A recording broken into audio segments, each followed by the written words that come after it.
Hudson Bay, Ottoman versus India. I think I'd prefer Ottoman on this map. It is a 4 TP map, which is nice. Um, but there's some water. You can go here. There's a ability to go water. Some. Oh, does it spawn differently sometimes? This map. Uh, it varies between a vertical 3 TP trade route and Yeah. a horizontal 4 TP trade route. But I'm going to quick look at the starting resources both players have in nearby elk, starting moose, and nearby moose it looks like, and nearby 2 coin mines. So starting resources look like they've spawned. Other resources, they move around and can play for the map. Looks like an extra coin available for GiveUAnxiety, but the hunt's slightly in favour for Hawk Girl. I would have to say we just take this map. It seems to be pretty decent for both players. Most importantly, though, both players starting with the back hunt, back coin mine, sheep trees as well, and the islands are spawned correctly. So this is going to be an interesting game, Hudson Bay Summer, and both says they do have options on water. This map has a water element and very, annoying, obnoxious defensive islands in the middle of the sea. You can abuse town centres, outposts. Indians, they collect wood as if it's nothing. I think there's options for it to go to the sea. GiveUAnxiety was try his hardest to keep this land on the land, and Hawk Girl may actually want to dictate the tempo with some H2 play. I think it's on Hawk Girl to set the agenda of what the strategy wants to come out, and GiveUAnxiety will have to react his best or just play as he does and just play a GiveUAnxiety game and do what he wants. Oh, bit of a contention here, maybe. Hawkgirl does crack shot that rifleman, and GUA's explorers are actually next to it. So although GUA by the looks of it hasn't seen it, he's starting another treasure down the bottom. So Hawkgirl going to go for that trading post, pretty standard there. Would like to see actually GUA try and get all these what are they called, sheep. India does get a bigger bonus than other civs. I think sheep for India are probably the best civ to get them.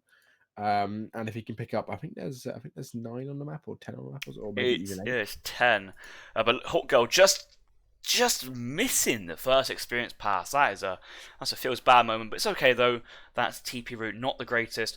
A play I like to quickly comment on. Hawk Girl did crack shot one of the outlaw riflemen and then walk away, leave it on its own, in the full knowledge that an Indian explorer will take a long time to stun and then eventually beat down a unit with 270 HP. So Hawk Girl felt comfortable leaving it with just a single rifleman and coming back later with a second crack shot to take this treasure for 100 food. But 100 food for Ottoman, that's a massive treasure for Hawk Girl, and that should signify an earlier age up. And it's already come up to about 2 minutes, and Hawk Girl's nearly clicking up. Yep, 100 extra, 100 food. Yeah, 100 food to Ottoman is really, really good. Looking at Hawkgirl's deck, bit of a revolt deck actually here. Does have 2 bombards in there, obviously, and there's 8 hussars is what you normally see with a deck, which revolves around revolting. I don't know. This from my experience with GUA, especially. I say this as experience, simply because the guy streams a lot. Hawkgirl obviously doesn't stream.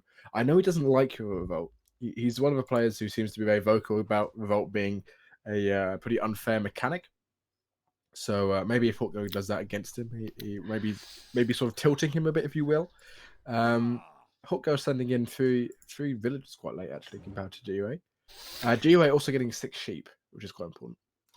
So, GiveUAnxiety used to play Asian mythology back in the day, so the concept of revolt is not a new one on GiveUanxiety, one of the Asian mythology gods. The Norse civilization, specifically Odin and Thor, had the ability to advance to the mythic age of Balder. Ragnarok converts all your villagers into infantry heroes, and that is essentially where the inspiration for Revolt came from this game, where all your villagers turn into infantry and you kind of play super aggressive. I'm not too sure if I've actually ever seen GiveUanxiety win a game against an opponent who's revolted, and I'm not trying to kind of kind of stimulate conversation and kind of get that hype going, but I generally don't think GiveUanxiety actually fares well versus Revolt, just full stop. And Ottoman is probably the best civ to Revolt, and that 8 Hussar shipment, as you say, is a very. It's not super important, but it does give a stronger Revolt if you can kind of get away with one shipment later. I think this is India. You have to try and sneak in those 2 good bombards if you're going to revolt, because obviously sepoys are so strong versus it. We do see that's an aggro fort right in base. So if Hawk Girl goes for something like a semi-FF or something, does go for the wood age up, which I quite like against the in-base aggro. Allows you to get actually a barracks going forward, so I thought probably not the case. But will allow him to take down that trading post line quite easily, as well as adding an extra 100 wood from this treasure. And maybe he'll just have 10 Janissaries and then probably go up, depending on what he sends. 700 wood now coming in. And we'll have to see what he sends next. Units in Q does have some Janissaries in Q. GUA not even up yet, actually. Sort of 20 seconds until he ages up, I think. So it's worth mentioning that Hawkgirl has not scouted GiveUAnxiety what he's doing, where his aggro fort is, or what the plan is. You would expect an aggro fort essentially where my screen is, on that north TP by the mine, the hunt, the sea, the trees. Kind of lock down that north side of the map and force your opponent down to the southern side if you can. But he's just given the Ottoman player 3 TP for free, basically. And it's not, because it's a middle vertical map spawn, it's not like it's easily Ottoman's control. An aggro fort here with, some early sepoys couldn't contend versus the Janissaries. Yes, Hawkgirl is going for Jan Abus here behind this, but the map controls Hawkgirl, and if he sees his defensive aggro, but you could change your strategy up into a revolt, but I think he's already committed down the Jan Abus path and go for the stagecoach play. Jan Abus is actually really, really strong versus India. India tends to struggle versus civilizations which have strong anti-infantry in Age 2. Simply because sepoys obviously are really, really strong, but Abus just tear through them anyway. GUA going for sort of a classic, I would call it classic GUA, sort of like 2 musketeer or 2 sepoy raid, just trying to pick off a single villager, which I quite like actually. It just sort of denies Hawkgirl some gathering, but again, Hawkgirl actually being quick enough to get some villagers into his TC, not going to lose anything from that, and not having those two sepoys in his base might actually end up just hurting him a little bit, because he's only now started to produce sepoys himself, and Hawkgirl, 3 Abbas guns, I think that's 12 Janissaries, is going to push forward, and this is going to be quite a scary push for Ottoman to deal with. That 2 sepoy raid actually is going to get a Vil. 2 sepoys take 3 shots to kill a villager precisely, and the kill does come off, but Hawkgirl, he's playing Ottoman, he doesn't need villagers, he's pushing with 12 Janissaries, Abus guns, 2 sepoys go down straight away, and that's a bigger trade than 1 villager. 4 sepoys gone down, in range of the Abus still, and then the 5th, that is a very heartbreaking sight to see if you're supporting GiveUAnxiety in game number 1 here. Hawkgirl's just going to back off, wait for reinforcements, and basically just boom off this 3 TP play. GUA setting 600 wood as well as his first shipment in the colonial age. Is now making Gurkha actually are pretty terrible versus Abbas guns, simply because they cost a decent chunk, 70 food and 50 coin there, but they also only have 18 range. It's not like the Dutch skirmishers. Dutch skirmishers do very, very well against Abbas guns actually in Age 2 because of the extra range they have over them. But unfortunately for GUA, he doesn't really have an army to stop this. He can call Minutemen. 700 food now coming in for Hawkgirl there. And 3 gardeners, but unless he gets 3 gardeners and somehow pulls out 4 sours out of his hat, I don't think he's going to be really dominating here. Another Abbas gun mass coming in. Needs to be careful, Hawkgirl, not to lose his Janissaries here. There's a decent amount of Gurkhas which will take them down. But at the same time, I mean, the mass difference is huge. 16 to 43, and at the same time, Hawkgirl is ahead in eco.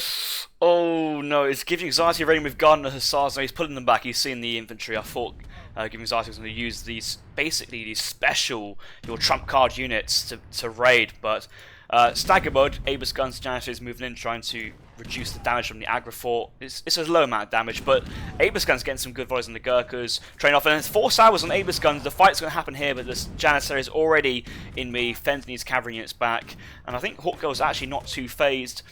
GiveUAnxiety could actually go for Ottoman Minutemen here as well if he wanted to really commit to the fight, but I think that window is already gone. Hawkgirl is just backing out of there. Yeah, Hawkgirl backing off. He doesn't really need to actually push here too heavily. Obviously, India does keep a lot of resources in their base, but at this point, Hawkgirl can just wait and mass, and then sort of poke in with these Abbas guns. Abbas guns against Sours is actually quite funny because Sours only have 225 HP. Abbas guns obviously do have a malice against cavalry 0.5. They still do 20 damage. And how many Abbas guns are on the field here? There's 14 Abbas guns, and I think 14 Abbas guns one-shot Sour. So that cavalry mass isn't really that scary. Is that a single sepoy going to raid? It was a single sepoy raid, and that is the definition of being annoying. Didn't get too much achieved, but did cause some annoyance to Hawkgirl, and I like to think that everybody playing Age of Empires 3 is nice, human, likes, very gentlemanly with each other. But a single sepoy raid, it's just so annoying to deal with because he has to commit units, but the 3 hussars being sent from Hawkgirl was enough to pick that up, and now he has 3 cavalry with this. But look at all these Abbas guns, that's a lot to have, and actually got to that point of how do you actually beat this? Yeah, that amount of Abbas guns is insane. Probably going to be seeing Abbas hit points, like infantry hit points coming in at some point. 3 hussars did just come in beforehand, and this army is just how do you beat this at all? As you said, did actually just get a bit of repair on that aggro fort, but I think it was slightly too late. It doesn't actually cost that much to repair that aggro. Those 3 hussars, I think Hawk needs to keep them alive. Don't let them die. Sentry guns and Ottoman Minutemen are a possibility. Bit of a miss micro here, maybe from Hawk, going slightly too far forward. But again, these Abbas guns, you can see they just do so much damage to cavalry anyway. They don't really care. And actually, the snare from those hussars is quite nice here. Sentry guns. Sentries come out. And actually, there's no cavalry on the field here, so these Abbas are just going to tear through everything. Although, actually, I think GiveUA are getting quite a nice trade here. Yeah, that went all right for GiveUA. He basically was defending this push while raiding with 3 cavalry units on the villagers. Janissaries were at home to defend, but did cause a bit of action per minute, should I say, or unit control to kind of micro that. But now that cavalry contingency is gone, Hawkgirl is just free to micro these Abbas guns, and this aggro fort looks scary, but if you can pick off 1 or 2 Gurkhas, then this damage is just worth taking. And this aggro fort less than 1,000 HP. The Gurkhas not engaged in the Janissaries because they have to go for the Abbas guns first. 5 Jans being shipped as well. Hawkgirl is committing to this play, and once the aggro fort goes down, a barracks has been already thrown up, so that's good play. But Otto Minutemen called at the wrong time. That is... Ooh. Yeah. You had the 5 sepoys now coming in, so GiveUA's economy is actually pretty weak here. He is ahead, obviously. Actually, I think they're about equal when you account for the stagecoach. Ottoman, of course, I don't think has any market upgrades. Now, finally, a market going down at 11 minutes. GiveUA running out of resources as well. Although it's on this map in particular, there's a lot of resources up here, so that's not going to be too much of a problem. And Hawkgirl does have, I think, the army mass advantage, but actually, I don't think GiveUA is in an awful spot. No, he does have the eco and he has the units. I could see what GiveUAnxiety was trying to do. He was trying to time the 5 sepoy shipment, 5 sepoys trained, and Minutemen all at the same time to kind of catch the Ottoman army out of position. But unfortunately, that aggro fort went down first, and then Hawkgirl backed off 5 seconds before this timing came. And you can see he's trying to pull villagers forward, sepoys, Gurkhas moving forward as well. But it's just Hawkgirl is wise to this. He can just keep the distance with the Abbas guns. Light RC HP does come in at this point, and that is nice, but, for all we say about how this game's kind of ebbs and flow, it is possible that GiveUAnxiety is actually in the lead, and it feels weird saying that.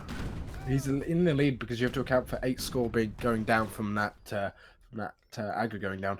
Noel just donated 10 subs. I don't know if you just saw that. So thank you very much, Noel.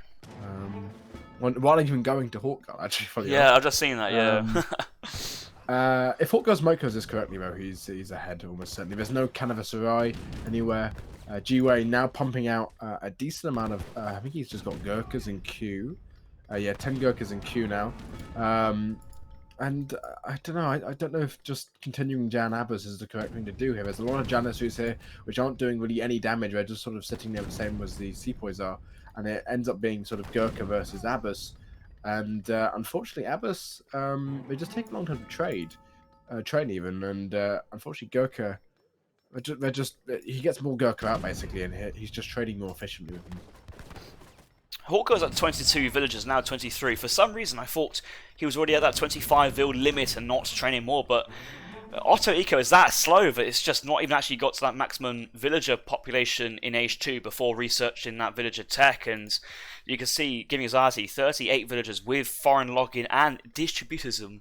The Eco is firmly in favour of GiveUanxiety. Hawkgirl does have 3 TPs, but if GiveUanxiety can just continuously mass in units from two barracks, he should be alright, and May wants to actually go for a stable for sour production just to kind of put some extra pressure on the Abyss guns and force Hawkgirl and maybe go stable and actually just try and mix things up, because otherwise these Abyss guns with maybe a second upgrade could actually do really well versus Gurkha in the second age. Yeah, although I don't know if a second upgrade actually helps. It doesn't really change the break-even point. The break-even point is 3 shots. You can see artillery attack coming in now do 46. That actually doesn't change anything. Doesn't have it doesn't really have anything else they can ship here. I think Hawkgirl is going to go for the trading post up here, the Kree one, which I quite like. In addition of being able to add Kree in and also get some extra damage, I think. You have the ability to make Kree CDBs, which actually for Ottoman is actually quite important. It sort of buffs your economy by sort of 20%, which is quite significant. He is still ahead on military population, and these Zavkhans are still going to trade really, really well against the Gurkhas.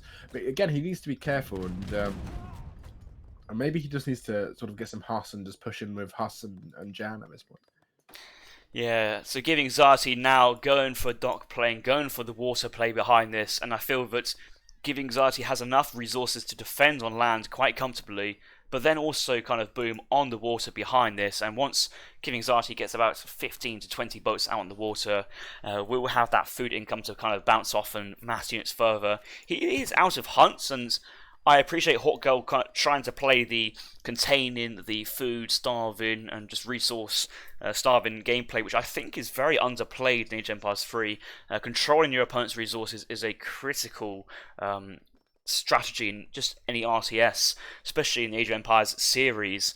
And you can see that GiveUanxiety has this silver mining base, silver mining top side, but all the hunts are out. He's actually mining down to the south instead of hunting. I don't really know why in that situation, because he's desperately low on hunts, but now he's going for the water play topside. He will have that secondary source of food very soon, and I think GiveUanxiety will be, quite happy to take these trades as they continue. I don't know. I mean, these Abyss guns are super strong now. Daravan martial arts coming in. There's no cavalry on the field, so it's not really doing anything. But I mean, yeah. And all these Janissaries not doing anything. They've just been sitting there. He needs sort of hussars to allow the Janissaries to actually get some damage in. Finally pulling them forward. Although by the looks of it, not really do anything with them. Again, I think he's still ahead of GUA, and if something like 2 galleys comes in now, Hawkgirl will be in a better position. I think he's shipping them right now. I don't know what else he would ship instead. Yeah, that's the only shipment I think he can send next. Maybe 600 wood, I think he can send. Explorer's moving up the coast. I think he wants to scout out if a dock is here and see if he actually wants to commit to some sort of water play. Maybe Hawkgirl could go for a second artillery foundry, because he's basically capped at how many Abyss guns he can produce in a time frame. 2 guys do make their arrival on the water. There are fishing boats to garrison in the dock, but actually these sea guys can actually provide some sort of a decent defense versus Gurkhas. They do have slightly longer range than the Gurkhas, so I think he wants to try and get a couple of shots off, especially these Gurkhas now moving forward. Protects the Abyss, gets a few shots off, but needs to be careful. Only 225 HP remaining. That galley needs to move away.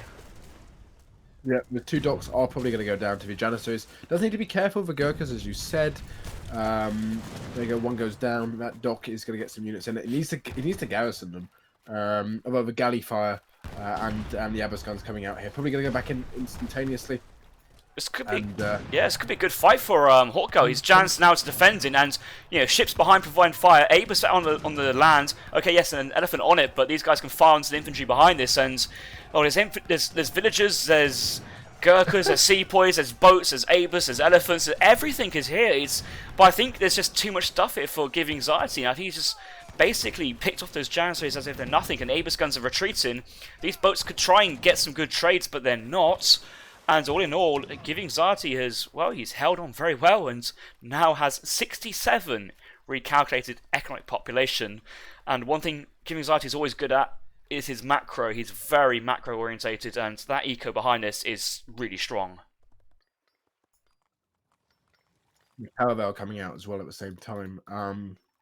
The 2C Falcons here are half HP. Okay, I'm going to take that back. When I was saying that GiveUAnxiety is very good at macro, he now has 3 shipments stacked. That is 3 shipments stacked. Yeah, what does he send here? Does he send...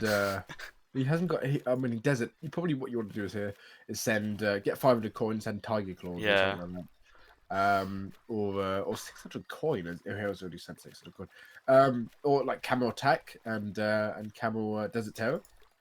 Would be good to sort of get some sours out.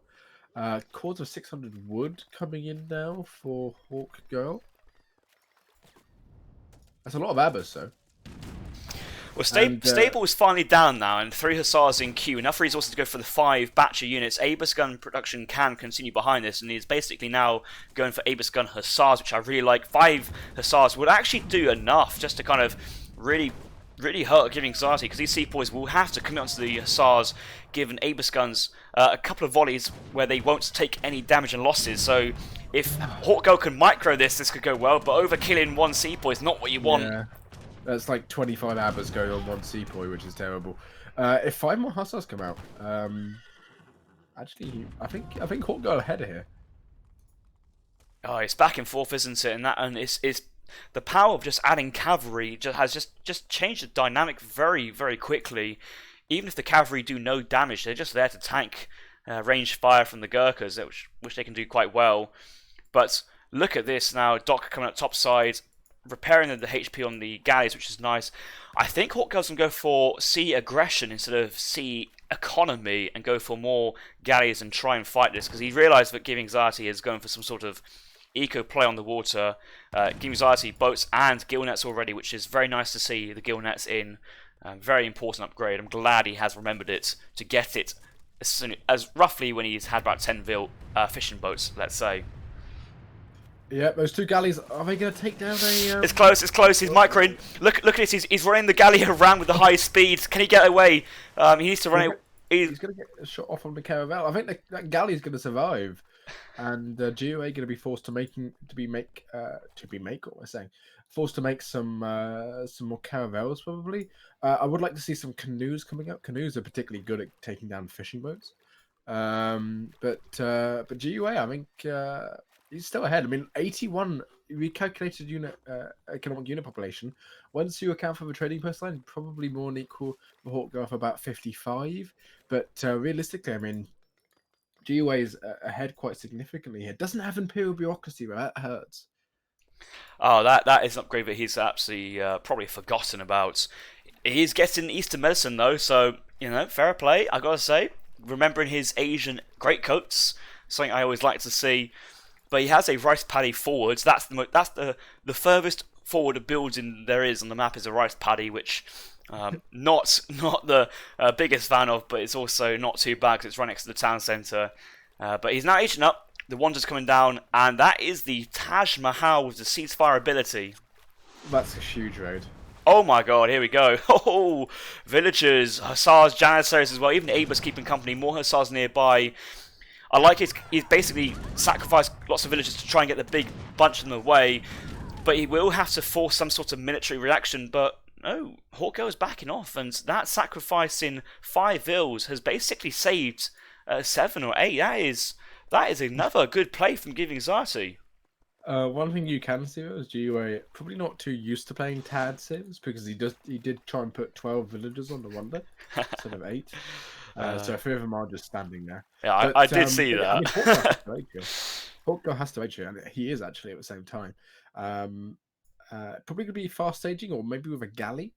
He is taking back water here as well, which is important to know. GUA doesn't have a water, sort of any cards he can send in water. Does have 2 Howders in deck. And actually going into Howder production wouldn't be a bad idea here. Howders do particularly good against Ottoman. You don't really have a counter to them. You have to sort of go Cav Archers to actually do anything against them. But really, I mean, GUA is on rice paddies in his base. And that rice paddy on coin I think it was actually. I think you did the calculations at some point where an unupgraded plantation is like horribly slow. It's Yeah, and rice paddies are technically, I think, worse. they're Might say worse. slightly even worse for some Asian bug, but I'm not too sure it's fixed or not. But I want to say at the moment they're slightly worse. But when you're out of coin and you need coin, go rice paddies. You can't. You just need that coin. But there's a bit of coin on top side. There's also lots of whales on the sea to go for. But if you don't have that water control, then it's also you kind of need to go for those rice paddies. But it's okay though. GiveUAnxiety playing India, having very strong wood income with the trickles and double wood upgrades and civil servants. Funding production for 400 wood plantations, very achievable. I think what you do here is GUA is you go into sort of a house production, or you go into production which is going to be difficult for Hawkgirl here to actually do anything against. Hawkgirl actually going to go for 2 Falconets as his first shipment. Would like to see veteran Abusguns, which does come in. Funnily enough, Gurkhas and Abusguns sort of have the same mechanic, where they get extra range. I tell you what I would love to see, which won't happen because it's very risky, but could be the game-winning move. Just imagine garrison the Abusguns and the Falconets and just dropping them off this island. Hey, there's your fishing eco, your military ships, and your docks. Oh, by the way, here's a whole bunch of anti-ship just right there with a convenient bit of land on top of your docks. That'd be so nice, but that is very risky and opens yourself up for a massive push on your home base. 2 siege elephants coming out for GUA. Particularly good against ships, actually.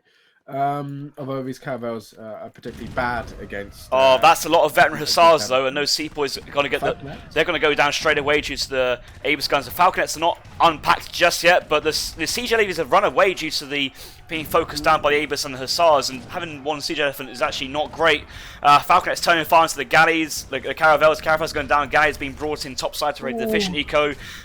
Action on the land and the sea here, but I think the Gurkha mass is actually working well. Gurkha combat and disciplined Gurkha as well is just overpowering these artillery pieces. I don't know. These Falconets are buffed, by the way. They're 115 damage because of the bonus.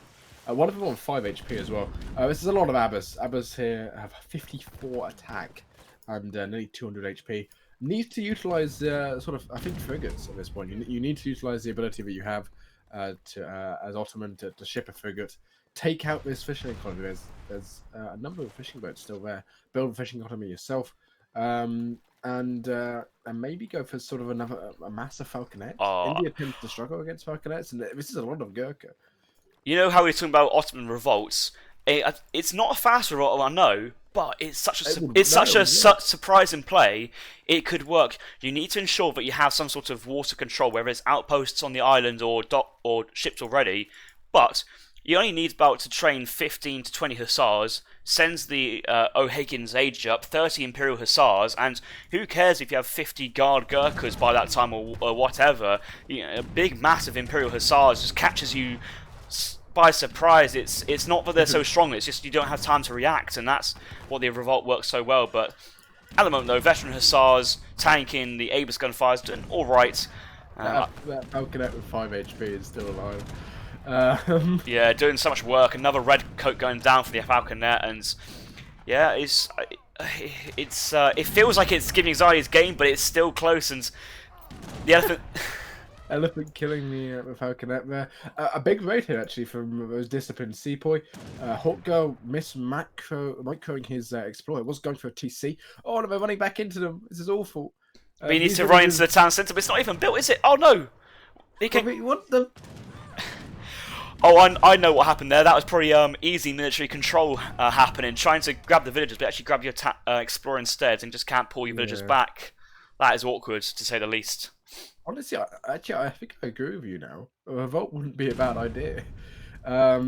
You've got enough Abusguns to take out the Sepoys, and you can send sort of cav combat in as well. It does still have actually 5 Spahi, which I would like to see on the field at some point. A couple of veteran hussars not actually just getting picked off.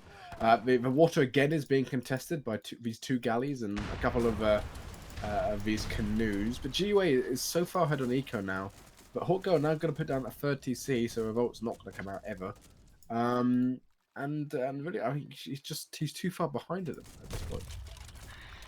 well, 3 town centres at home for GiveUAnxiety. He's basically, he's basing his entire eco off wood and rice paddies at this point. No mine, no hunts, no real map control presence.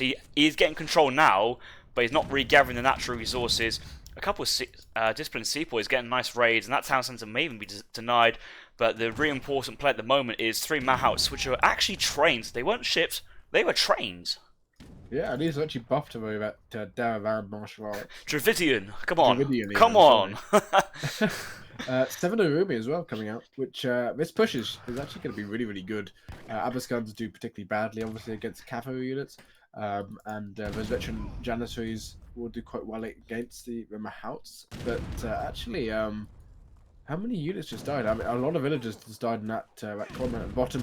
Nicely microed here from Hawk Girl actually getting I forgot what it's called now when it's the mode which is splitting mode, whatever it's called. Stagger. On the stagger mode on the Abaskans there, but actually these Mahouts are nearly dead, and Urumi are particularly bad against Ottoman because Abaskans they're just so strong. Spahies, where the Spahies spawn in? Oh, they spawned at home. Oh, that's so. It might not be too bad actually, but Abaskans and Spahies, that is a fun combo to have. Ottoman's unique units coming out in full force here. The Spahies will force these redcoats and sepoys forward, but these disciplined sepoys, 250 HP pretty much with all the upgrades. That's a lot of HP to go through, and Abas, they do about 54 per shot with a multiplier versus. Oh no, they don't have a multiplier versus. They do actually. Oh, 4 Mahouts? Oh wow. That's game over. That is game over. That's game over. There's no way you come back from this. Maybe if Spahies were still alive, they could have done something against the Mahouts, but obviously not going down there. And GG. Yeah, that was a really good game actually. I enjoyed that. Back and forth, no real clear advantage, and I have to say a strong opening here for GiveUAnxiety in this best of 5.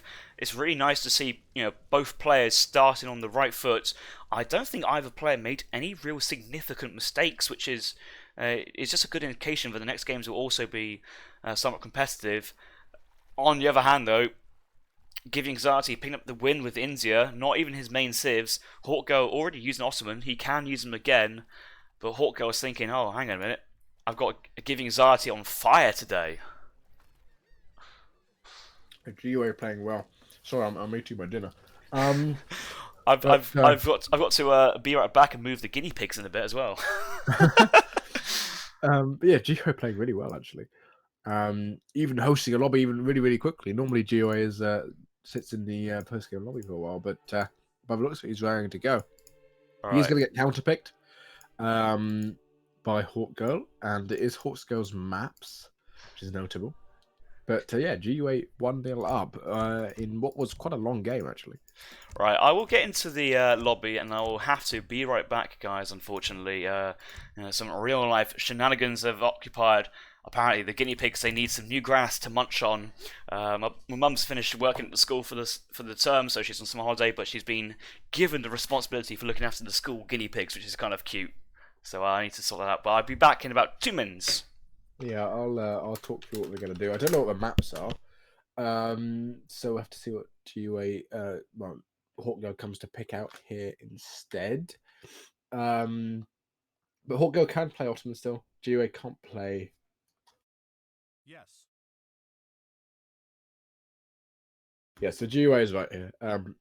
He picks the map, and then out of his 3 saves, Hawkgirl picks one of them. But yes, I mean, there's still games to play. I'm surprised GUA won as India. Not a civ he really plays too often. High Plains and GUA to pick on High Plains. High Plains is particularly good for Hawkgirl. He won on High Plains a decent amount actually.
French coming out for GUA. Not one of his better civs. Oh, I'll say that. GUA's French is pretty good, actually. Hawkgirl probably going to stick as Ottoman here. I wouldn't be surprised if he did. Not great 7 High Plains.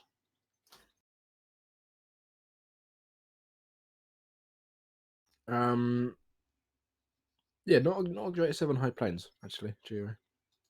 I would have picked Germany here instead. I think it's slightly better, especially versus an Ottoman civilization. You can just do war wagons.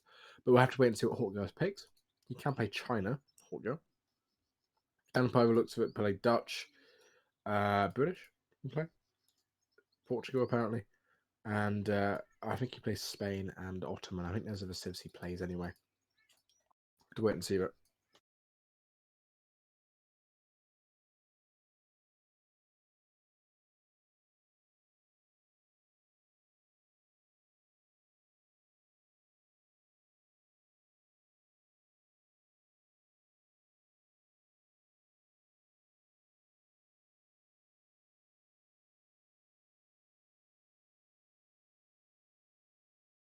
Yes.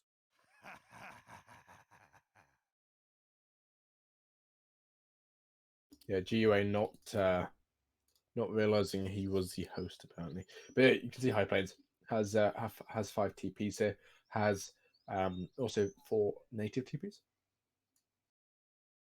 and Hawkgirl going to play Spain.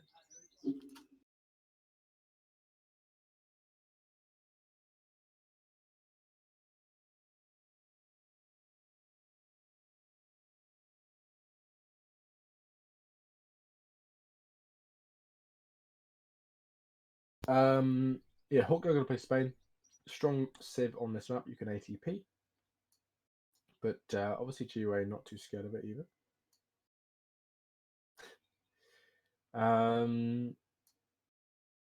But yeah, it should be quite an even matchup actually. France versus Spain. I think it's probably normally France favoured, but at the same time, Spain is particularly good on this map, and an ATP style of play. I know it's something that Hawkgirl does. Maybe he'll revolt. Revolt is quite strong against France. And as I said earlier, GUA is a good player, but he's not the best player when it comes to actually diversifying how he plays. In the sense that I felt GUA is the sort of person who, if someone plays particularly non-standard, he tends to falter slightly. Already up anyway, but we have to wait for Harrison. So Yes.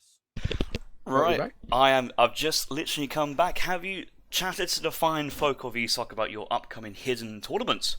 I actually haven't. I've been talking about the matchup, but I will do while we're waiting. So the hidden tournament is not this weekend coming; it's the weekend after. It's $500 now. Noel put in $400 to ESOC. So it's now Noel's tournament. Well, it's still my tournament, but ESOC puts the money in. But some of it's going to betting, $100 going to betting, $400 going to players. You can still sign up.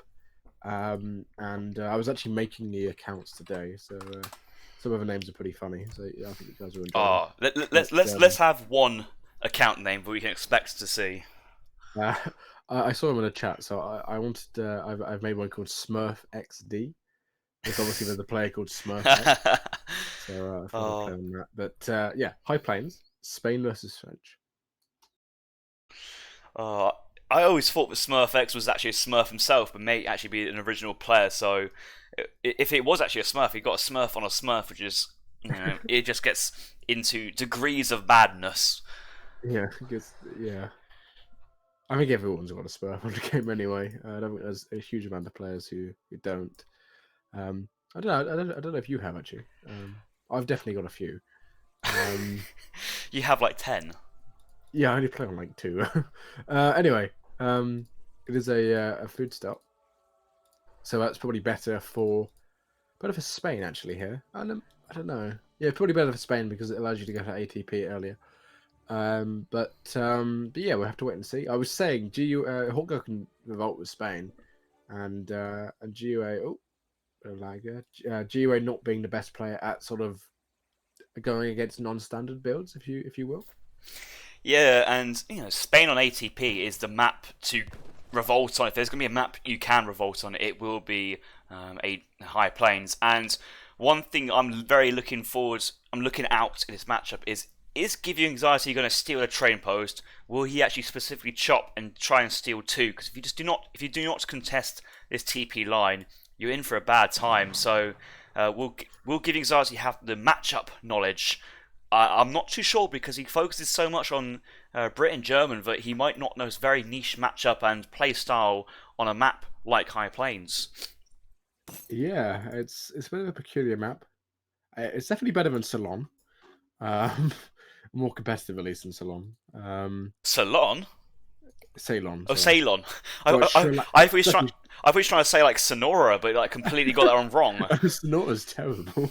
Sonora's like the worst map in the game, because all the hunt spawns in the middle, and no hunt spawns anywhere else. Oh, I used to love it though when I was a kid playing Skirmish, because I used to love it for the texture. Like the trees are green, the terrain was yellow. You could really clear. The mills looked really good and healthy on it, and just for some reason, just looked better than playing on maps like Bayou, where everything looks a bit muddy. Yeah. As for the actual game, GiveUA apparently has 2 scouts. He picked up one, I think, and obviously spawned one as France. Needs to keep this explorer, Johan de Luna Ariel, or whatever his name is, alive. But I think Jean de la Harpe is gonna make that difficult. I would call what GiveUA is doing now laming, because if someone does this on RE, they probably get flamed to death. But actually, Hawkgirl's going to lose his Explorer here, which is actually huge. This is absolutely huge, and this is fantastic play from GiveUAnxiety. He's identified that the Spain needs their Explorers for any ATP play, and just train posts and contest that middle map. The fact you've got an extra native scout, and you've actually basically outdone an Explorer and a War Dog with 2 native scouts, is pretty impressive in his own right. If the Explorer actually turns and fought with his dog, I actually think the Spanish play overall would be quite in a stronger position, because the dog does more damage than the 2 natives. But now the Spanish Explorer's going down, the dog's going to go down afterwards, and the Explorer is down away from the town centre and away from being revived, and that is huge. I cannot understate how huge that is. Yeah, losing your Explorer.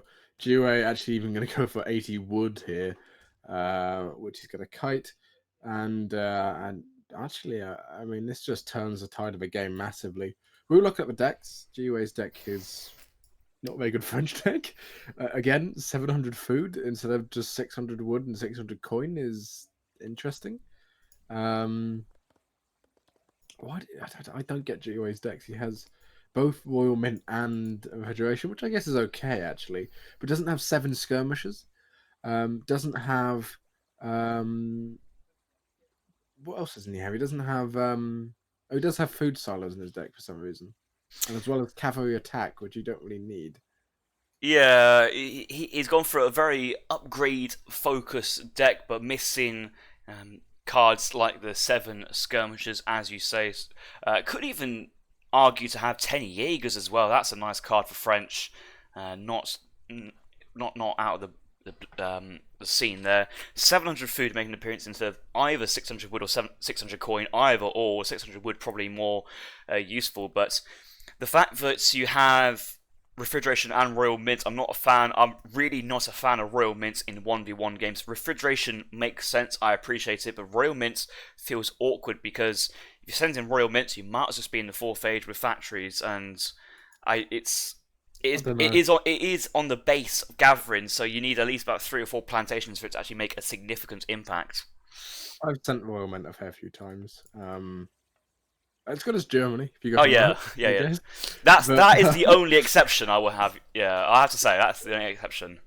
But by the looks of it, Hawkgirl just going to be doing the standard Spanish FF here, and GiveUA actually going to go for 2 trading posts himself. We'll scout that outpost wagon as well, which is pretty big.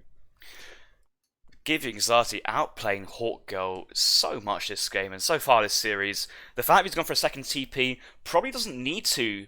The fact that now he's taken down the Explorer in H1, but still going for a second TP on a 5 TP map with such a long trading route is a very, very nice addition to have, and probably more impactful than maybe going for an early placer mining. Just save that extra wood chopped for 700 wood shipments. He only has hunting dogs right now, going for defensive barracks, so I'm expecting he's going to get the further upgrades on the 700 wood. And if he does send 700 wood first, is quite impressive as a play, but he's going to be 4 CDBs, so he's going to have a little bit of time where he's going to be training units and not getting those extra techs, but I don't think it overly matters in this game due to how Hawkgirl's not also pressuring himself. Exactly. I mean, Hawkgirl can still take the other 2 TPs, I guess, with 700 wood, which is what he wants to do. GUA, by the looks of it, producing a lot of I think this just sort of shows GUA's inexperience here. Hasn't got placer mines, hasn't got still traps as chance here. Yeah, you went for the second TP. Oh wow! Yeah, no. So that is a lot of wood to invest. So you invested this 400 wood on age up into the barracks and 5 pikes, but he's basically already, he's already chopped for 2 houses as well, and then the second TP hunting dogs market and yet to get to the other techs, but going for another 4 pikes as well. He wants to rush his outpost down, and I think you need to wait until you have your second batch of pikes, because these pikes are going to go down pretty quickly. Cover mode coming in for the middle pike, nice play, but Hawkgirl is microing this, he's switching over. It's a dance between who's in cover mode and who's not, and you can kind of see when they are, because they kind of grab their pikes with 2 hands as they change animation. It's actually quite funny to watch. You can also click on them and see how much damage they do. If its Explorer comes back, if Hawkgirl trains like 5 dogs, these pikes just die. And to be honest, I mean, obviously that outpost is quite far forward, but GWA's going to lose like what 8 pikes from just a couple of from just taking down the outpost. I don't know if it's even worth it for GWA here. Yeah, he's going to take this fight. He doesn't realise, but he's going to take this fight. He's going to regret it very quickly. 1 pike going down. He's pulling back 1 dog. Really nice play, but dog's behind quite well. 2 rods also cut down pikemen due to their melee resist. They're really good versus pikemen, and they did get the outpost, but actually, as a result, he's chopped so much wood for this. It wasn't a wood shipment. He's chopped for this. Actually, has now put him onto probably the same position as Hawkgirl. I thought he was in lead. I'm not so certain now. Yeah, lost a lot of pikes there, and actually didn't really get a huge amount off of it. I would have preferred him just to make 5 pikes and go over to the left there to the trading post. Hawkgirl, if we look at his deck, doesn't have 8 hussars in there, so no revolt in question there. But 5 musketeers, 4 hussars are going to come around raiding. GOA very good at herding here, actually. Herded basically 2 bison hunts, or a bison hunt and a pronghorn hunt into his base, which is nice. But again, I mean, hussars come out and rods come out. Bit of a snare here, and a couple of hussars I think will do quite well actually against this musketeer mass if you micro it correctly, and he is actually microing it really, really well, Hawkgirl here. But also the dog, like, you can't underestimate the dog. 22 hand attack for a 75 food unit, but because there's so many hussars here, GiveUAnxiety is focusing the cavalry down with his musketeers because he's thinking, oh yes, that counts it. But this dog is getting so much good value for just that small investment, and has made this fight more one-sided than it really ought to have been. Yeah, Spanish gold incoming in as for Hawkgirl. Would like to see him sending sort of 1,000 wood, trying to take the TP line maybe, or even some lancers now would be quite nice. 2 skirmishers are here, which will allow him to actually just do some damage to these musketeers. GUA in not the greatest position, I would say. He is ahead on eco, but Hawkgirl's got away with a sort of greedy age 3 even. And as some people will know, Spanish gold is like, I think it's 8 villagers worth or something on gold. If you get rapid successions of shipments. So Hawkgirl not actually that far behind in economy, although GUA did have 2 shipments stacked. So I have to wait and see what he does with that. 1,000 wood now coming in for Hawkgirl, so that's an insane shipment. 1,000, basically 1,000 wood, 400 coin. That's got to be one of the best age 3 shipments in the game. I like Hawkgirl's deck actually. It has the double Rodolero shipment as well as Rod Combat, Cav Combat, the 5 Lancer card, Lance upgrade in the 3rd age, but also Rod HP and Cav HP in the 2nd age. Instead of having double Cav upgrades there, going for both HP upgrades it just gives you more flexibility. But Rodolero is 20% HP in the 2nd age. It's just a really strong upgrade in its own right, and it just gives Hawkgirl the variability to play whatever style he wants to versus what GiveUAnxiety goes for. No doubt GiveUAnxiety is going to go for Skirm Goon, and here come the Dragoons, and if they get caught by Rodilleros, the Dragoons will be in for a bad time. Yeah, Rod HP is actually worse than Rod attack, or the melee attack. It may be 20%, but the attack one actually boosts dogs as well. So No, that's the benefit what? you get from having the attack card. No, surely. It's teams. It's hand attack, so it's for team as well. It also buffs rat and shields if you ever make them, and stuff like that, which is quite interesting. GUA not having the most skirmishes here actually sort of doesn't want to take this fight, but Hawk God is running away. 2 Falconets coming in early. But look at 9 Rodilleros. This is the perfect shipment to have at this point. Can just on top of the 5 skirms, not many skirms. The Falconets are on the Goy mine just guarding these villagers, and Dragoons, you know, they're mobile units, but they have a very hard time kiting these fast infantry swordsmen, which basically their description is fast-moving sword and buckler infantry, and they close in the distance very, very quickly and have massive multipliers versus Dragoons, and Dragoons, well, they don't have any multipliers versus Rodilleros. You can kite them if you play well. Those Falconets are in, so Hawk God does need to get back, but GUA not in a good position here, I wouldn't say. No skirmishers on the field. Doesn't have 7 skirmishers in deck, remember, which I think is going to hurt him. And now sending 1,000 wood. Would like to see Hawk God actually just contest that training post, or get some more training posts himself, try and get the TP line up. But yeah, at the same time, Hawk God's got a nice skirmisher mass, has that Spanish gold working for him, and GUA I think needs to push out of his base soon as well. And actually going for a second town centre at the bottom here. Oh no, I don't like that, because you already had the eco advantage over your Spanish opponents. Just as how French usually goes with their 4 CDB shipment. Hawk God did send 5 villagers, but because they age slow, they're down in villager count and likely to not have the same upgrades as what the French player has. But it feels like Hawk God has the tempo advantage with these faster age 3 shipments, and although he only has 1 trading post, he still has shipments like 8 Rodilleros still to go, 5 Lancer, Rodillero Combat. He's got a decent mass of these hand infantry already, and you know, these guys basically counter Dragoons, they counter Cuirassiers, they counter Falconets because they get on top of them. And if they're on top of skirmishers, they're not too bad as well, because skirms go into hand combat and they resist that. GUA actually gonna raid with a lot of Dragoons here, gonna take down a lot of villagers, but actually, I mean, GUA is gonna get raided himself from Falconets and Rodilleros. Rodilleros don't do too badly when raiding, actually. And there's not a huge amount of anti-infantry here for GUA. It's mostly just anti-cavalry units. Those Dragoons are gonna run around ragged. Although Rodilleros, as you said, do very well against Dragoons if you can get to combat with them. And so do those veteran skirmishers. And GUA sort of pinned in here. Does have that second TP, which he did send 1,000 coin to. So very, very greedy here from GUA.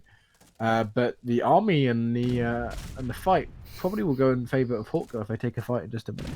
GiveUAnxiety needs a saloon urgently, because he got about his entire eco on gold and sending gold crates as well. And the gold crates will take time to pay off because he needs to train the units, but actually he needs that military force right now. Falconets putting pressure on the houses, skirmishers just scouting the heads, and you know, if the Rodilleros did right click, they would do so much damage. I understand being conservative with these units and maybe waiting for the combat card and more reinforcements, but the fact that it's basically Dragoon and Cannon, the Rodilleros will actually do so well versus that composition. And 5 Lancers next card from Hawk God, and I think the Lancers will be there to pin down the skirmishers, force the engagement from the Dragoons, keep these guys stationary while they fire, and the Rods to come in and cut these units down. I like GUA's coin stack there, 2,000 coin, and is still collecting coin. Yeah, I mean, he needs to push in here.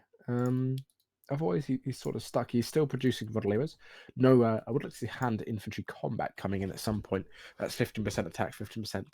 I was gonna say defense. It's not defense. It's HP. On those Rodilleros. Or even does he have advanced arsenal? He doesn't have advanced arsenal in deck. That's a good card you can use in Spain. He's just too slow at pushing the GUA. He's anticipating something that isn't there, basically. GUA doesn't have... how many skirmishes does he even have? He doesn't have, like, any. He has 14 and 19 Dragoons. It's going to come down to the Falcon trade as well, really. All these Dragoons are going to run into the Rodoleros. And... you can see he's trying to go for the Lancers, thinking I can get squeeze every value, which is a good choice actually. Like, I think that was a good pickup from GiveUAnxiety, but the risk of the Rodoleros closing the Dragoons away from the Falconets and skirmishers was massive. And I still think there's just the Rods have an absolute field day here if they do decide to commit, but Hawkgirl is still using his skirmishers first, just to try and trade off and see what's going on. Maybe waiting for more units. 6 skirms still being trained, no more Rodoleros. Okay, there's the hand infantry combat. Surely this is go time, and we do see both the groups of the skirmishers, the Rodoleros and the cannons moving forward. And I think it's just going to go now.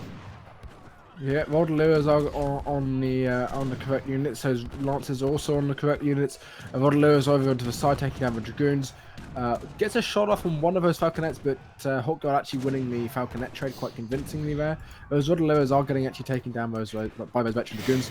Although all these Rodoleros are now coming onto the skirmishes, and there's still 2 Falconets left, but they've been firing at barracks by accident for quite a while now. Yeah, and he needs to bring them forward to take down those units. that was awkward. It looked so promising then, especially it could have got the surrounding on the skirmishers. The skirmishers had to stand and fight with the Rodoleros, but then the cannons could move in. But after all said and done, those skirmishers picked off so many Rodolero kills, and the Dragoon mass is still alive. The skirmishers, because there's not many skirmishers for the Spanish player than the French. Being shipped here, which actually just they're not shipping onto anything here. The Dragoon mass. What is he doing? Kill the cuirassier before you move, please.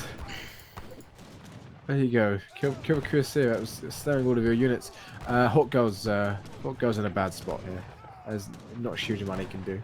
No, yeah, that was a very, very good defense there from GiveUAnxiety. He did lose the Falconets, but being all said and done, those skirmishers were continuously firing, on their correct counter unit, the Rodolero, and those hand infantry just fell before they could really cut down what it needed to do, and even just pin down the skirmishers and let the Falconets do the work. Only 5 Lancers, they went down fast, but could have went for the hand infantry combat earlier and did that push. And yeah, I understand Hawkgirl being a bit disappointed with that, and he felt that he was in a decent position, but maybe lacked that experience to finish out the game there.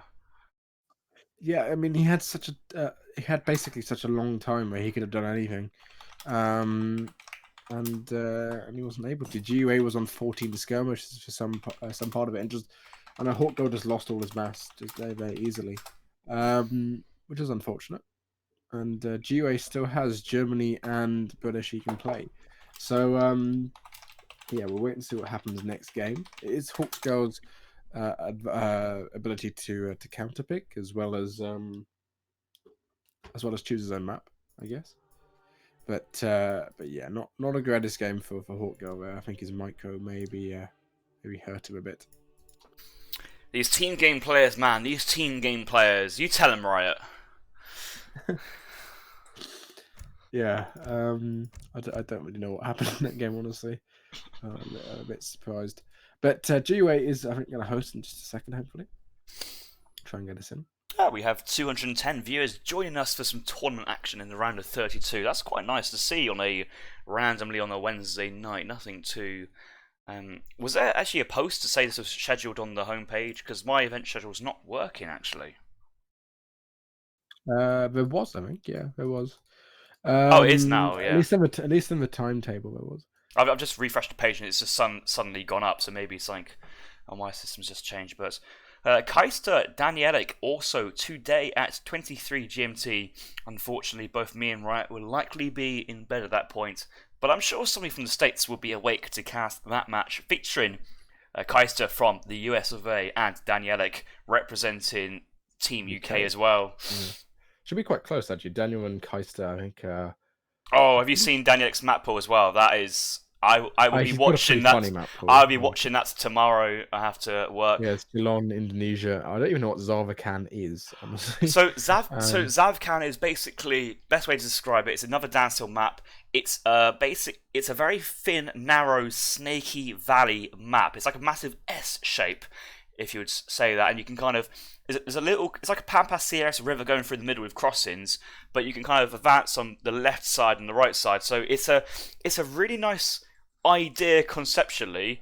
How it will work out in Age of Empires 3 game, I'm not too sure, because it may promote defensive turtle playstyles, which, you know, is actually quite good to watch, because we don't actually often see too many defensive turtle playstyles, and I haven't actually casted the game on that map, so I'm very curious to see how it plays out. And if we was to rank Dan Steele's maps, if we're being picky as that, in his 5 maps he's released, it's certainly in the top 3. Yeah, Dan Steele has some interesting maps. Yeah. But interesting maps, as in good interesting maps. I think they're good interesting maps, and at least he didn't make Dakar, so I guess he hasn't got a worse map on it. Don't bash Dakar. Dakar is a great map. I hate Dakar so much. Such a terrible map. Are they hosting? Tour. It's it's under Tour. They've been going at it for a while. Hopefully they pick their civs. Apparently not. So I guess Hawk got to pick his map, or her map. It's a guy, isn't it? Yeah. Without explicitly knowing, I think you just kind of have to assume, or just probably just use a generic he as just like a hey, it's he might do this, but I don't actually know. You only know the person as a name on a screen instead of a person, an actual person. Who knows? This could be a really well scripted AI. Well, the thing is, I know a lot of people thought it was a girl for a while, right? But then out of the blue, he posted a picture of himself on ESOC. Wait, which you know, the I forgot what it's called now. The what is the third called? You posted it as well. Pictures yourself, yeah. Pictures of yourself, yeah. He posted on that, and he's a guy. So, so what was the account name again? I think it's Hawk Girl. I think it's just Hawk Girl. Oh, Hawk Girl, right? Yeah. It's like I turn into a treaty stream, and I'm like, who's that voice? That's an interesting voice. And look on the list, player 4 out in the casting position, Tori the Panda. I'm like, what? Yeah, Tori's voice was interesting. I'll put it that way. She didn't have the best microphone, I don't think. Well, it's not that, but I've played Tori a few times in 1v1s, and there was one game I was in the lead, but unfortunately the game ended before we could finish it. But the other 2 games I did get battered actually, and I was like, hang on a minute. Not saying specifically that, but I just didn't realise that Tori's A treaty player, and B, well, I guess I think female. she plays some supremacy. No, she does, and she's decent first lieutenant level at least. I think she's a captain, but the problem she has is she has so many accounts. She has like 25, 30 accounts. Oh wow! And she plays on every single one of them. She tried to smurf me on a PR0 the other day on EP, and like, what are you doing?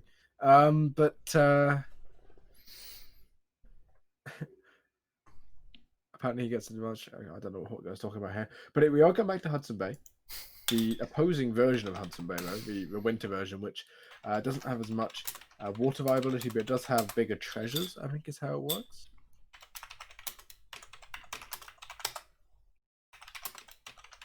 Hold up, Pix.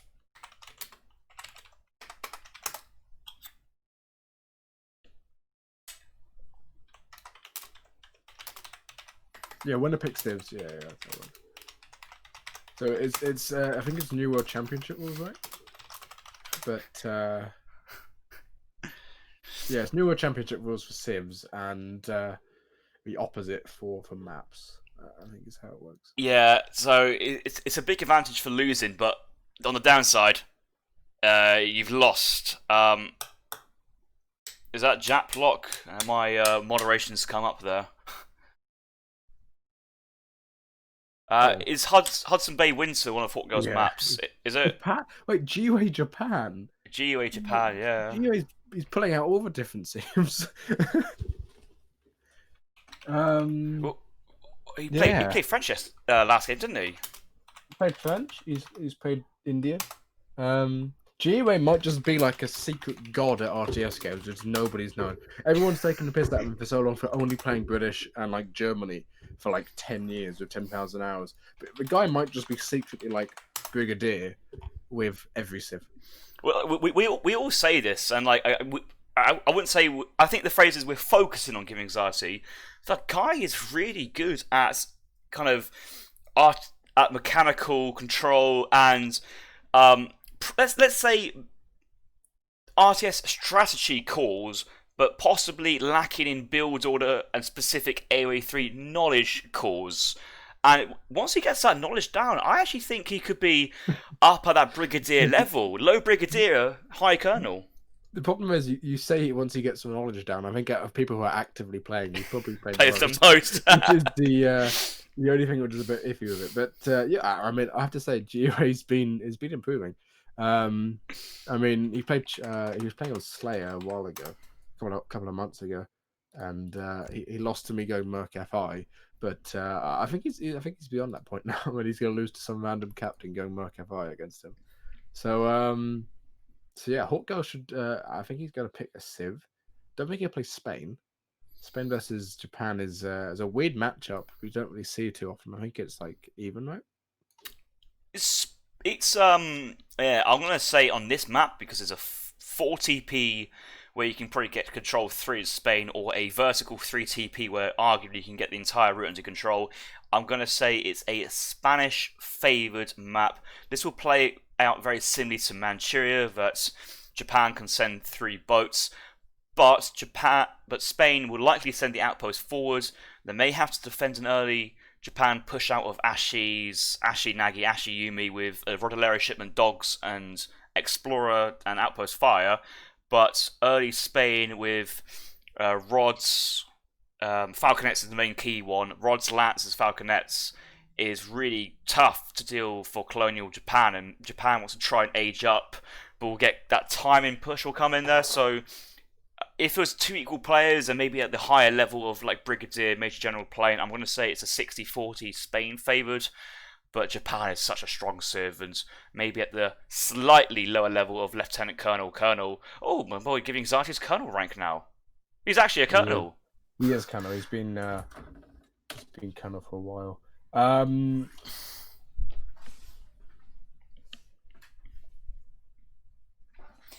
Yeah, Japan has a lot of tools at their disposal to defend if they wanted to, and who knows, maybe we can see GiveUA Great Wall as well. Haven't seen too many wall in actions from GiveUAnxiety. This will be the matchup for him to do that if he wanted to. You ready up? I need to forward it. Funny, I need to forward an email to someone quickly, so I'll just be a minute. Yeah, sorry. I'm moving in to a different house on Saturday, so I'm having to do a bit of admin for that. But I'm ready. Hopefully we're ready to go. But yeah, what was it? Japan versus Spain.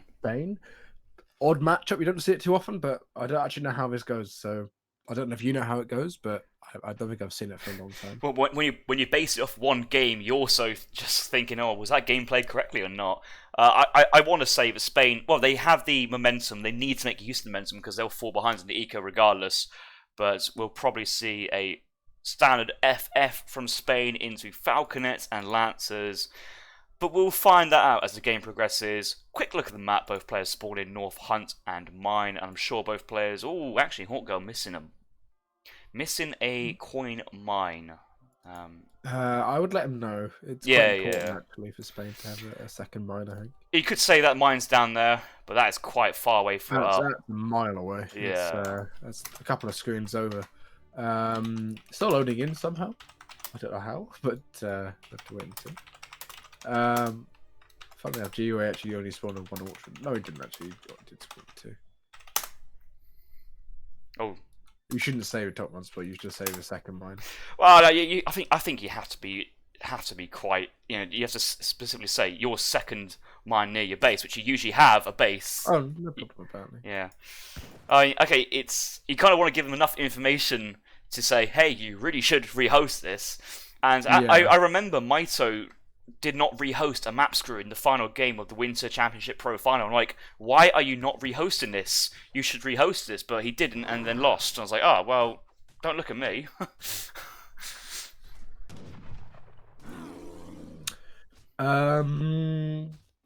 Yeah, I mean, right. I think he's the sort of player to try and get on with the game, isn't he? Treasure As he contention goes though. silent. This is a bit of a contention I, here. I think 100 wood actually is particularly important. Hawkgo getting it will actually allow him to get a TP, so that is more important than it may seem. Over just 200 wood. GiveUA needs to be careful about that Explorer. We'll get a bit of damage on it. Needs to poof away, which he's going to do. There you go. But yeah, again, GiveUA Japan. Not something you see every day. so. Yeah, but this is interesting though. So Hawkgirl has gone down for the training post, which you'd say, oh, that's so strong. But actually, having said that though, 200 wood is only 40 wood short of 2 TPs once you send ATP, and because you're Spain with the dogs and you're versus Japan, who he's gonna lose his monk. Oh, he's just lost his monk to a wolf from GiveUAnxiety. That is actually very disappointing to see. He was hoping for a divine strike. This is especially bad actually because Hawkgirl's right next to it. Yeah, that's really bad. 75 wood as well, as you said. I don't think an early TP is too bad actually. You're basically losing what 70 wood if you send ATP afterwards, but I think it's still worthwhile sending ATP. He sees it. He sees Explorer. He's gonna go straight for it. He's not gonna doesn't really need to micro it, but he's gonna take it. That's such a feels bad moment. Okay, yes, the early TP helps that XP, but I was about to say before that Explorer went down, but pardon me, was that Japan. Okay, now with the Explorer going down, but even before, if they had both Explorers, they just can't deny an ATP play from Spain. They just don't have the strength. Kami coming in for GiveUA might be a bit of a mistake here. I think Kami is a bit old hat, especially on water maps, because obviously water maps you can send free boats, which I think is just better. You were talking about ATP. One thing you can do with ATP, which I would call lame, honestly, is you can build this TP here. Yeah. Like a barracks inside their base. And actually, Kree as units, as actually Migo was saying in, I believe, the first game of Prince's series, these units are actually really, really good. 40 food and 80 wood. Bit pricey there, but I think they do have like 200 HP and they have like 16 attack or something. And they're skirmisher type units, so they're really quite good in age 2. Yeah, they are insane for but the potential they have. It's also real tough to deny unless you call for minutes. But the thing is, Japan, they don't often go for early Naginatas. Their barracks units are Yumi archers and Ashigaru musketeers. But your trained skirmishers, which are resistant to town centre fire due to their very high HP stats, against units which will probably trade at best, slightly well versus skirmishers, but can also, these Kree can harass your eco. They don't cost population. If you really wanted to, you can train CDB as well and send them back to your side of the map. Gives you options. He's not going to go for HTP, though, because he went for a second trading post. No, yeah. Although actually, I like going for a second trading post.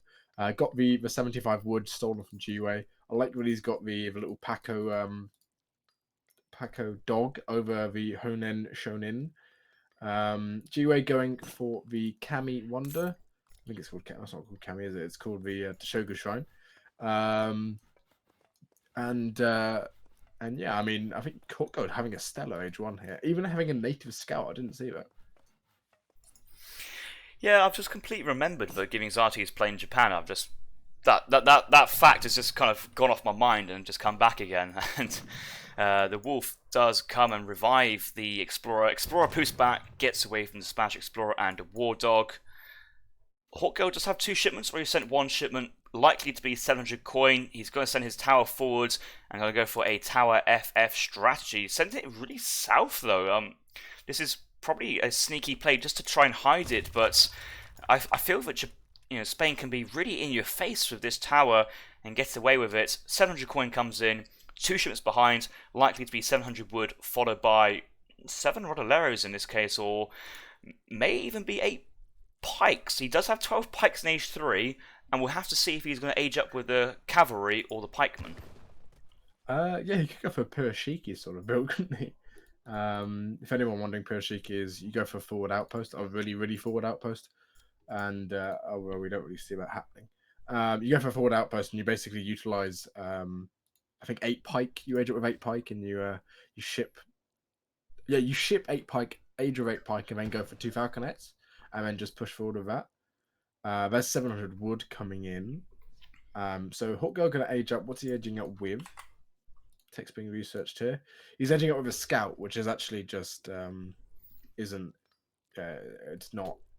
What is it? It's hussars, right? For Hussars, it's a really strong age up, but in this current meta, pikes may actually be that surprise factor which could give Hawk Girl the edge. And a really aggressive Spanish FF is still a strong strategy. I'm not sure a strategy that GiveUAnxiety has had much experience defending from.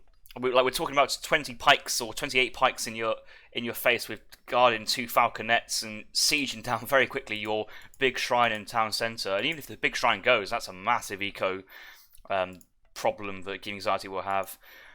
Barracks now coming up. 5 ills was that pivot shipment into the 3rd age. So Hawk Girl likely going for some sort of an eco play. Could even go for Spanish gold as card number 1 in the 3rd age.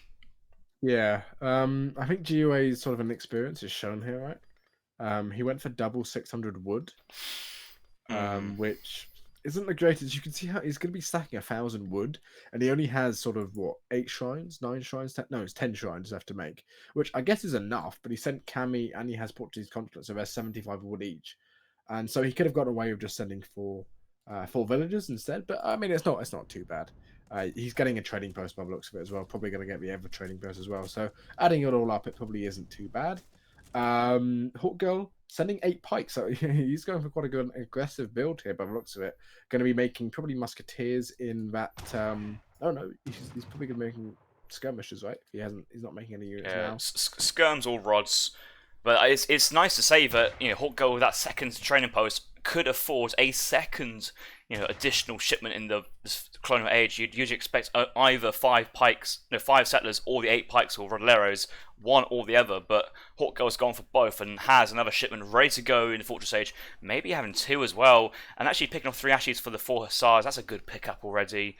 Pikemen are sieging down 2 shrines, going quite well so far.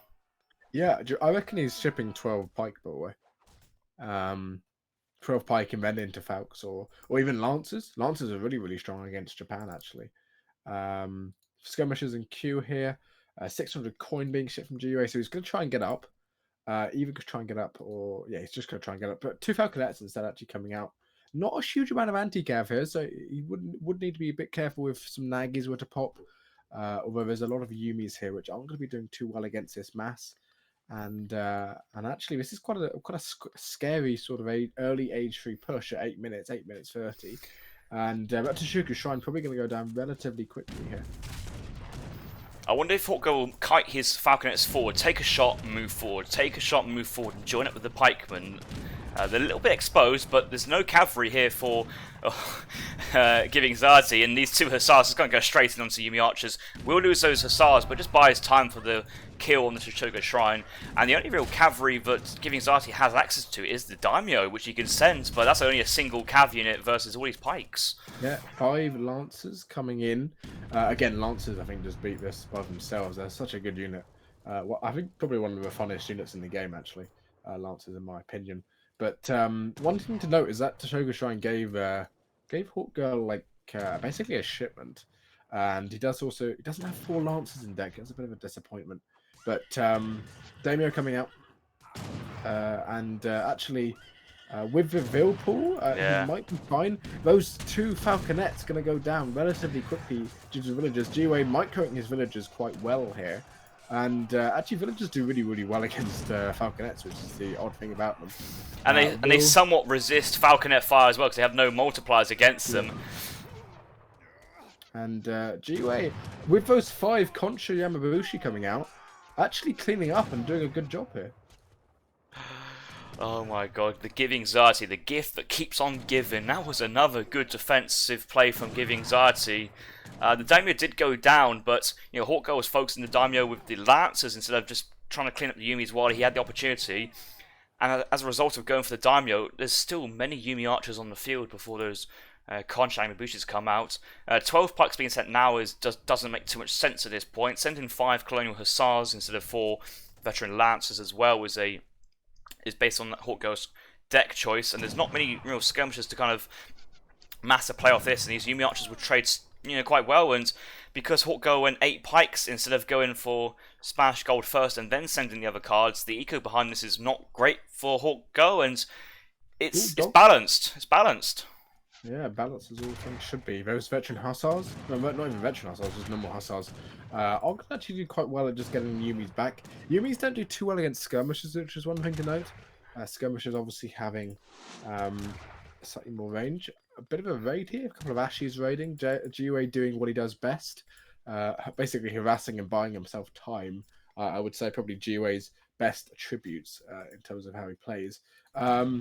These Yumi archers again, they're not the greatest against skirmishers if Hawk Girl plays this correctly, and he needs to kite them though, which he is doing. And actually, the amount of Ashes here are going to die pretty quickly if he gets any damage from the skirmishers on them. But Hawk Girl actually massing a lot of coin here.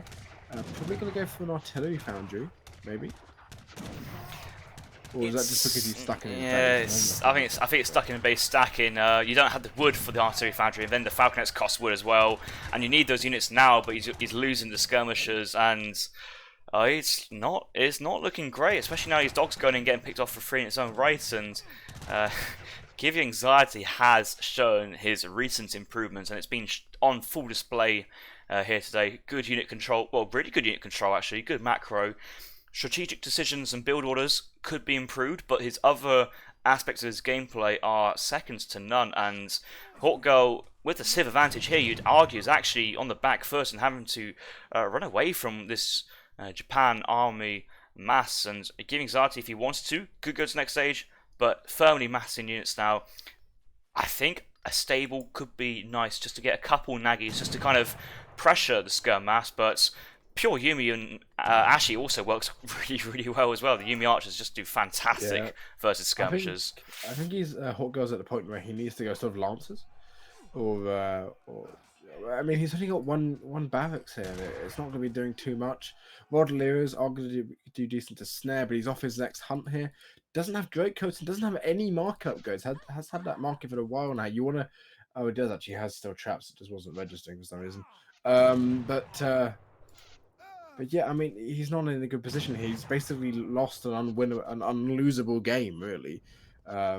He just needed to protect the Falcons, and he wasn't able to. And no worries. Here come the 12 pikemen from the outpost. These guys will save the day and pike these infantry units to death. Unfortunately, I'm not too sure that's the case. Even villagers getting on the action to tank some damage. Pikemen and skirmishers reinforcing, but even the Rodeliers are already going down. They're not in cover mode. Minutemen have just joined the fight, but things have come in little bits at a time. But Ashigaru Musketeers are the best units to stand and fight units toe-to-toe. Yumi Archers stand still in good rates of fire on the back line there. And although it's going alright, the eco is so in favour of GiveUAnxiety, and just the momentum from this moving forward will be in GiveUAnxiety's favour. So not really much else to say on this fight, and even Ashy is pulling off for a Vil raid again. GiveUAnxiety is thinking, why do I want to fight? Just Vil raid, and he's just going to try and pick off as many as he can. So much here as well, honestly. And yeah, I mean, he wins the fight. GOA is obviously behind on economy. Ahead on economy, not behind. But actually, one thing to note about GOA here, his economy is sort of oversaturated in a way. Not oversaturated, overrepresented. Because without the Toshogu Shrine, you lose a decent amount on the shrine gathering. The calculated economic unit population, I believe, is accounting for the Toshogu Shrine and Kami. He does have Kami in, but the Toshogu Shrine is, I think it's 20%. So it's a significant amount. But he does have 35 vils to 23 though, and that you can't really get away from that. It does have second tier food, only the first tier civil servants, no imperial bureaucracy, but all these vils gathering, no idle time walking around, so it ebbs and flows. You could say the Splash player's hunting while he's gathering berries. I still think it's going to be GiveUAnxiety's option to remass at this point. But if he remasses and then loses the next fight, then he may be in a more difficult situation. 3 Ashes going for the classic GiveUAnxiety raid on the top side. He's seen these hunts being eaten in the darkness, and he's just going to send 3 Ashes up there. No great coat still from Hawk Girl, and it's just another really smart play from GiveUAnxiety. Notice this, 25 ranged attack from Ashigaru, 3 of them do 75 per volley. Villagers, 150, no range resist. These 3 Ashes will 2-shot villagers. This is a very efficient raid. Whether GiveUAnxiety meant it or not, this is a 200 IQ play coming out from the master himself. Yeah, I would call this sort of Sampu raiding, if you will. No greatcoats on his units, on his villagers, and how many has he lost now? 15 villagers to sort of 3 Ashy raids. And GiveUAnxiety, I would say, is outplaying here. Hawkgirl meeting his match, not cut to mustard, really. Oh, it wouldn't be a Riot Coat cast without the mustards coming in. Need to remember though, quite a lot of villagers went down here in that fight. A 3 TP stagecoach has come in to help Hawkgirl's economy. Scores are still even though, because Hawkgirl does have the tech advantage in the Fortress Age, veteran skirmishers. GiveUAnxiety not yet sending an upgrade card, whether it is Yumi Archer attack. He did lose a Daimyo, so these units are still basically the base stats that they are. And he has the eco to age up at some point, but he's not really doing so. He's now going for a stable, so I think GiveUAnxiety is going to stay age 2 for a while longer. Yeah, GeoWay, I think he can get away with staying age 2. Does need to sort of, he needs to think about the skirmishers, because Yumi Archers do very well. Again, would like to see Lancers coming out from Hawkgirl. He has some upgrades in deck which are really nice here. Caballeros, Lancers with Caballeros do, I think, 80 damage versus Yumis and stuff. And yeah, they're basically just 2-hitting Yumis. Same for, actually not quite on Ashes, but if you get the other upgrade and the cavalry combat upgrade, they do actually 2-hit Ashes, so they do very, very well. And actually skirmishers can kite very easily against this. Six Rodelevos, why would you send that card? You have, I guess he has nothing left. It's 7 Rodelevos, but it's the same point, yeah. Even at that point, you could even just send Spanish Gold for 400 coin. He doesn't have Spanish Gold in deck. Oh, you're not? But you could send 700 food, probably be better. He is mixing in Lancers now, nicely, finally.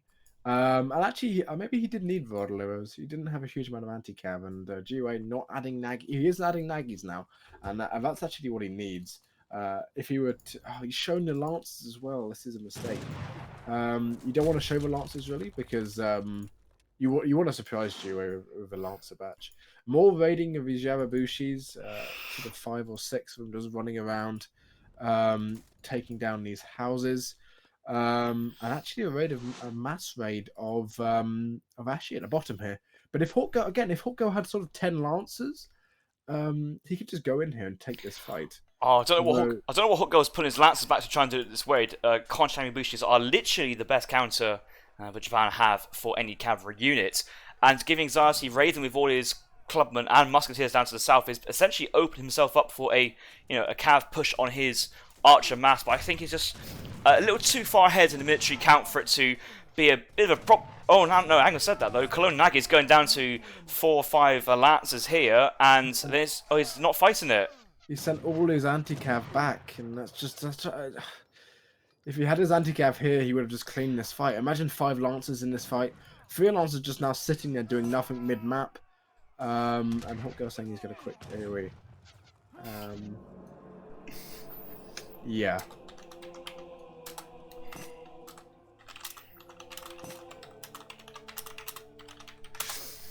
I've got to say though, like I think, Hawkgirl could say that they could have played a better series and had a better time versus GiveUAnxiety, but the games weren't completely one-sided. GiveUAnxiety the more well drilled and most the player playing the more games recently, and in parts of GiveUAnxiety's game weren't convincing, but part of them were actually very, very well done. And I think it's a credit to both players. It wasn't a landslide, but GiveUAnxiety just shown that he's now become that more well-rounded player, which is just such a key component to have in these best of 5, best of 7 series in a tournament setting.